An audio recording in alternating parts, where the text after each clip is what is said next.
एक गांव में एक किसान रहा करता था। उसके दो पुत्र थे, रामरतन और श्यामरतन। खेतीबाड़ी करते हुए उनके दिन बहुत ही सुखपूर्वक बीत रहे थे। एक दिन वह बूढ़ा किसान बहुत बीमार पड़ गया। उसने अपने दोनों बेटों को अपने पास बुलाया और बोला, मेरे बच्चों, शायद अब मेरा अंतिम समय आ गया है। मैं चाहता हूँ कि मेरे मरने के बाद तुम दोनों भाई आपस में मिलजुल कर रहो और सुख शांति से जीवन व्यतीत करो।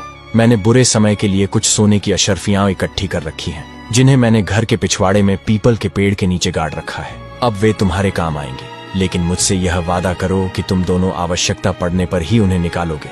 दोनों बेटों ने कहा, हम वादा करते हैं पिताजी, जैसा आप कहेंगे हम वैसा ही करेंगे। ये सुनते ही बूढ़े किसान ने शांति से अपने प्राण त्याग दिए। दोनों भाइयों ने अपने पिता का अंतिम संस्कार कर दिया।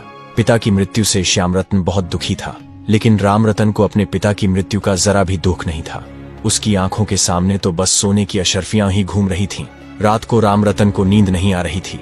वह बार बार करवटें बदल रहा था। आधी रात के बाद जब सब सो गए तो वह उठकर बैठ गया और सोचने लगा, श्यामरतन के जागने से पहले मुझे अपना काम पूरा कर लेना चाहिए, वरना फिर ऐसा मौका नहीं मिलेगा। यह सोचकर उसने अपनी कुदाल उठाई और घर के पिछवाड़े के उस पीपल के पेड़ के नीचे जा पहुंचा जहां पर अशर्फियां घड़ी हुई थीं। कुछ ही देर में उसने जमीन खोद डाली और वहां से सोने की अशर्फियां बाहर निकाल ली। अशर्फियों को देखकर वह बहुत खुश हुआ। वह मन ही मन बोला, अब तो मेरी जिंदगी में किसी चीज की कोई कमी नहीं रहेगी। उसने तुरंत ही वह घड़ा उठाया और दूसरे पेड़ के नीचे जाकर गाड़ दिया। फिर चुपचाप घर लौटकर अपने बिस्तर पर लेट गया। सुबह होते ही श्यामरतन ने जोर जोर से आवाज लगाई, भैया भैया, जल्दी उठिए, गजब हो गया। घर के पिछवाड़े पीपल के पेड़ के नीचे की जमीन खुदी हुई है और सारी अशर्फियां गायब हैं। लगता है कोई चोर रात में चोरी कर गया। रामरतन अनजान बनने का नाटक करते हुए बोला, क्या ऐसा कैसे हो सकता है? चलो मैं चलकर देखता हूँ। दोनों भाई वहां पहुंचे तो सच में जमीन खुदी हुई थी। श्यामरतन बोला, अब क्या करें भैया? मेरा विचार है कि हमें कोतवाली जाकर सूचना देनी चाहिए। कोतवाली? यह सुनकर रामरतन कुछ घबरा गया, लेकिन अगले ही पल अपने आप को संभालते हुए बोला, नहीं श्यामरतन, कोतवाली जाने की जरूरत नहीं है। श्यामरतन ने पूछा, क्यों भैया? रामरतन बोला, क्योंकि मैं अच्छी तरह जानता हूं कि चोर कौन है जिसने अशर्फियां निकाली हैं। श्यामरतन चौंक कर बोला, क्या आप जानते हैं वो कौन है?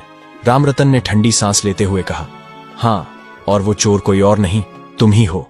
श्यामरतन यह सुनकर स्तब्ध रह गया। भैया आप क्या कह रहे हैं? मैं चोर नहीं हूं, मैंने कोई चोरी नहीं की। रामरतन बोला, हम दोनों के अलावा उन अशर्फियों के बारे में कोई नहीं जानता था, इसलिए साफ है कि तुम ही उन्हें लेना चाहते थे। श्यामरतन ने कहा, ऐसा मत कहिए भैया, मैं सच कह रहा हूँ, मुझे अशर्फियों के बारे में कुछ नहीं पता। रामरतन ने कठोर स्वर में कहा, मैं कोई सफाई नहीं सुनना चाहता।